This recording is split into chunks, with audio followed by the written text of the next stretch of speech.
हो, जसं खऱ्या राजाचं राज्य सुरक्षित ठेवणं गरजेचं असतं, तसंच आपल्यालाही आपलं शरीर आणि मन सुरक्षित ठेवावं लागतं आणि यासाठी काही नियम असतात.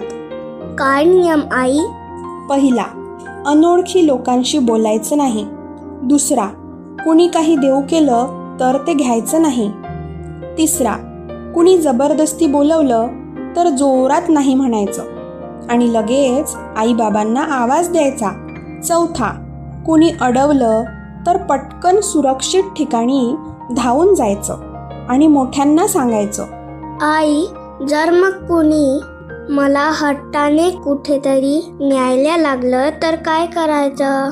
मग तू असं मोठ्याने ओरडायचं, माझ्या आईला सांगायचं आहे, मदत करा, हेल्प मी, आणि पटकन गर्दीच्या ठिकाणी पळायचं. ओके.